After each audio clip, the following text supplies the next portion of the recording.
ऐसी जरूरी नहीं है, लेकिन वीडियो को लाइक या फिर डिसलाइक कर दिया करें। पहले मैं द ड्राउन्ड जायंट मूवी को एक्सप्लेन करूंगी। इस मूवी के स्टार्ट में हम 3 साइंटिस्ट को बीच पर जाते हुए देखते हैं, जिनमें से एक आदमी स्टीवन हमें डेड जायंट के बारे में ये स्टोरी सुनाएगा। असल में इस समंदर में एक दिन पहले एक काफी बड़ा तूफान आया था, जिसकी वजह से एक डेड जायंट बीच पर आ गया था। उस डेड जायंट को देखकर फिशरमैन काफी हैरान थे और इसीलिए उस बारे में पुलिस को इन्फॉर्म भी करते हैं, लेकिन कोई भी उनकी बात पर यकीन नहीं करता। लेकिन जैसे जैसे लोग बीच को विजिट करते हैं तो उनके पास सुनाने के लिए सिर्फ जायंट की कहानियाँ थी। और अब साइंटिस्ट खुद बीच को विजिट करने का डिसाइड करते हैं, जहाँ वो खुद उस जायंट को अपनी आंखों के सामने देख रहे थे, जिसके बारे में वो काफी बार सुन चुके थे। उस जायंट को देखने के लिए बहुत सारे लोग आए हुए थे वहाँ पर, लेकिन कोई भी उसे टच नहीं कर रहा था क्योंकि सारे उससे डर रहे थे। अब यहाँ पर स्टीवन और उसके आदमी अंदाजा लगाते हैं कि शायद उसका वेट 80 टन के करीब होगा। स्टीवन उनसे कहता है कि जायंट के बारे में मैंने ये सुना है कि इनकी एज का अंदाजा लगाना बहुत मुश्किल है, पर स्टीवन उसके नोज और लिप्स को देखते हुए कहता है कि ये एक यंग जायंट था। वो तीनों साइंटिस्ट उस जायंट की बॉडी के आसपास खड़े होकर उस पर रिसर्च कर रहे थे। स्टीवन इस दौरान उसके हाथ के पास जाता है, जो कि तालाब की लुक दे रहा था, यानी उसका हाथ इतना बड़ा था कि पानी जमा होने के बाद वो एक तालाब बन गया था, जिसमें छोटी छोटी मछलियाँ तैर रही होती है। स्टीवन का कहना था कि इस जायंट के साइज से भी ज्यादा हैरान कर देने वाली बात तो ये है कि जायंट अभी तक एग्जिस्ट करती है। और वो बीच पर खड़े हुए लोगों को जायंट से कंपेयर करते हुए कहता है कि ये तो जायंट की छोटी छोटी अनकम्प्लीट कॉपीज हैं। अभी स्टीवन उसे देखकर हैरान हो ही रहा था कि तभी उसकी एक कलीग उस जायंट की बॉडी पर चढ़ जाती है और वहाँ मौजूद वो सब लोगों को बताती है कि ये बिल्कुल सेफ है। तभी सुनकर वो सब लोग जल्दी से उस जायंट की बॉडी पर चढ़ जाते हैं और ऐसा करके वो लोग काफी खुश हो रहे थे। कोई उस जायंट की बॉडी पर जंप कर रहा था तो कोई खेल रहा था, लेकिन स्टीवन ना तो उसे टच करता है और ना ही उस पर चढ़ता है। दूसरी तरफ उसकी कलीग उस जायंट के बारे में नोट्स बना रहे थे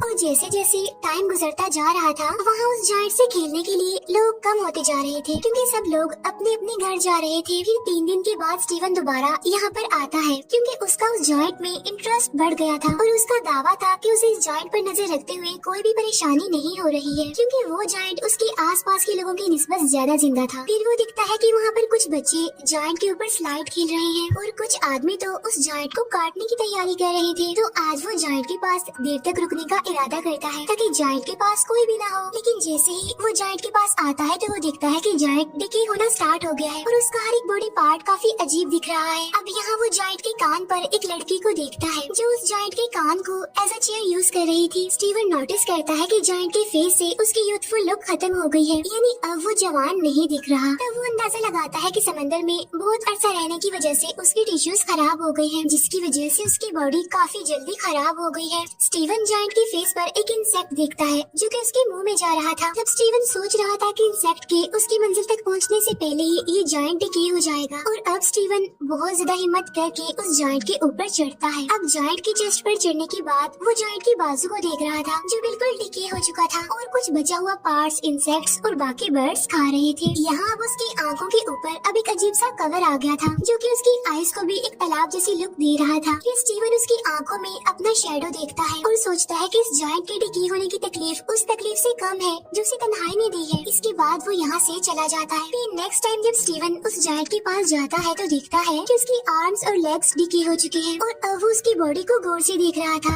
जहाँ पर जायंट की बॉडी की इंसल्ट की जा रही थी और इंसल्ट करने वाले कोई और नहीं बल्कि इंसान ही थे। अब हालांकि ये जायंट भी तो इंसान की तरह का ही एक क्रिएचर था। फिर नेक्स्ट डे स्टीवन जब दोबारा से उस जायंट के पास आता है तो वो देखता है कि उस जायंट का तो सर भी उतार दिया गया है और बर्ड्स और इंसेक्ट्स उस जायंट को खा रहे हैं। अब सर के बगैर उसकी बॉडी इंसानों जैसी बिल्कुल भी नहीं लग रही थी। अब इसी के साथ ही स्टीवन और इस डेड बॉडी का रिलेशन भी कम हो रहा था जो कि इस डेड बॉडी ने बनाया था।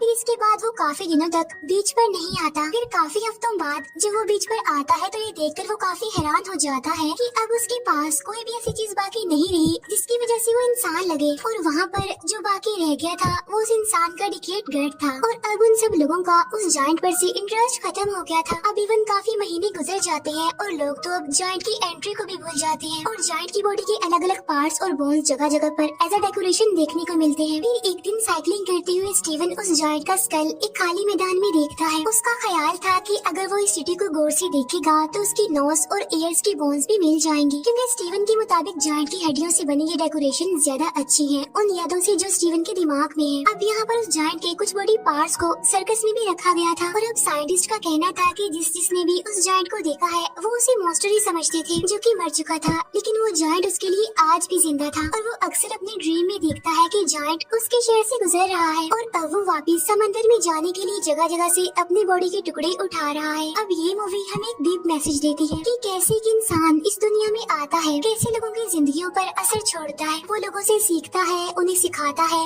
लेकिन फिर जब वो इस दुनिया से चला जाता है तो लोग उसे भूल जाते हैं। इवन दिन, महीने, साल गुजर जाते हैं लेकिन कोई उसे याद नहीं करता। सेम ऐसे ही जैसे हमने इस मूवी में देखा कि कैसे एक जायंट आया और सबके अट्रैक्शन बन गया, लेकिन फिर वही बात, दिन, महीने, साल गुजर गए लेकिन किसी को वो याद नहीं रहा। असल में यही इंसान की जिंदगी का कड़वा सच है कि जब तक कोई इंसान जिंदा रहता है तो लोग उसे याद रखते हैं, लेकिन अगर वही इंसान मर जाए तो थोड़े ही दिन बाद लोग उसे भुला देते हैं। और अब मैं एक्सप्लेन करूंगी आइस एज मूवी को। इस मूवी के स्टार्ट में हम एक कपल को देखते हैं जो एक न्यू अपार्टमेंट में शिफ्ट हुए थे। उनमें से आदमी जिसका नाम रॉब था वो अपने घर में कुछ सामान लाते हुए नजर आता है। मीनवाइल उसकी वाइफ गेल घर में सामान सेट कर रही होती है। गेल को अपने इस न्यू अपार्टमेंट में एक पुराना फ्रिज नजर आता है जो कि लैंडलॉर्ड इस घर में छोड़ गया था। अब गेल उस अगली फ्रिज से परेशान थी, फिर रॉब उसे कहता है कि पुरानी टेक्नोलॉजी में जरूर कुछ अमेजिंग होता है, जिस पर गेल टाउंटिंग में भी कहती है हाँ ये अगली सी मोटर जो इसके ऊपर लगी हुई है। अब गेल यहाँ पर न्यू फ्रिज रखना चाहती थी, लेकिन रॉब अभी न्यू फ्रिज अफोर्ड नहीं कर सकता था। गेल अपने हस्बैंड की चालाकी को मजाक में उड़ा देती है। अब वो दोनों इस इशू को यहीं पर छोड़कर ड्रिंक एंजॉय करने का सोचते हैं, क्योंकि वो शिफ्टिंग करते हुए काफी थक जो गए थे। अब जैसे ही वो फ्रिज में आइस लेने जाता है तो उसे फ्रिज आइस जग से ढका हुआ नजर आता है। फिर आखिर वो बड़ी मुश्किल से एक क्यूब निकाल कर अपने ड्रिंक में डालता है। वो दोनों मिलकर बैठते हैं और अपने नए घर की खुशी को सेलिब्रेट करते हैं। अब ड्रिंक की एक सिप लेने के बाद रॉब को आइस में कोई अजीब सा स्ट्रक्चर नजर आता है और जब उसे रियलाइज होता है कि वो एक जानवर है तो उसे अपनी आंखों पर यकीन नहीं होता। वो आइस क्यूब गेल को दिखाता है और पूछता है क्या सच में इसमें कुछ है। तब गेल जल्दी से मैग्नीफाइंग ग्लास लेकर आती है। वो एक छोटे से क्रिएचर को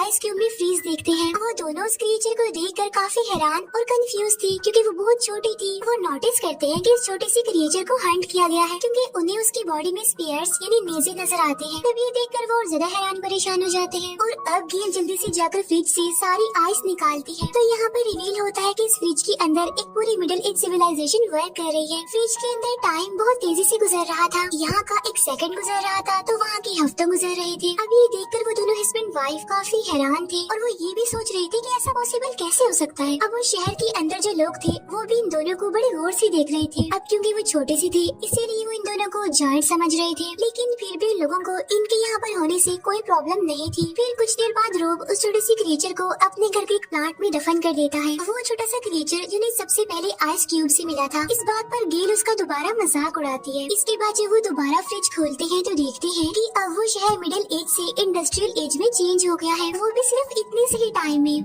क्योंकि वो सिर्फ थोड़ी ही देर के लिए फ्रिज से दूर हुए थे, लेकिन उस शहर में तो सदियां गुजर गई थी और अब उनके देखते ही देखते वहाँ पर कुछ ही मिनट्स में बड़ी बड़ी बिल्डिंग्स बन गई थी। अब ये देखकर रॉब काफी उदास था, क्योंकि वो उस टाइम को मिस कर रहा था जो उन्होंने स्टार्ट में देखा था। वो सोच रहा था कि फ्रीजर के अंदर के लोग उन्हें क्या समझते हैं, क्या वो इन्हें गौर तो नहीं समझ रहे।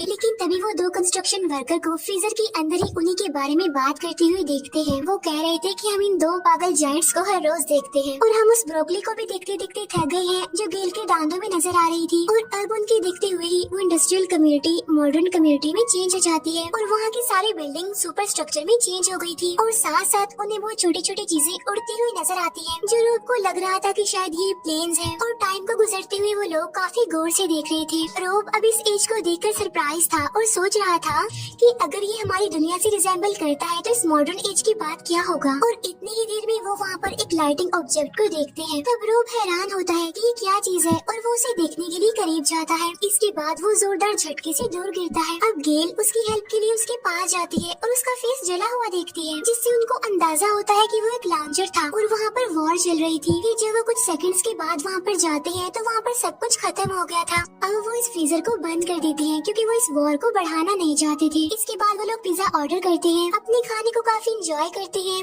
और अब उनको तकरीबन 1 घंटा गुजर गया था। उन्होंने अभी तक फ्रिज को खोल कर नहीं देखा था कि वॉर खत्म हो गई है या फिर नहीं। अब रोब कहता है कि हमें उस फ्रिज को दोबारा खोलना चाहिए, लेकिन इस बार वो शायद डर रहे थे। वो वहाँ पर सब कुछ खत्म हुआ देखने से डर रहे थे, लेकिन जब वो फ्रिज खोलते हैं तो वो काफी हैरान रह जाते हैं ये देखकर कि वहाँ पर वॉर खत्म हो गई है और छोटे छोटे इंसानों ने सब कुछ रिकवर कर लिया है। वो वहाँ छोटी छोटी फ्लाइंग कार्स को भी देखते हैं जो कि सिटी में पर्ल्स की तरह लग रही थी। वो सिटी की इस स्टेज को अपने फ्यूचर से कंपेयर करते हैं।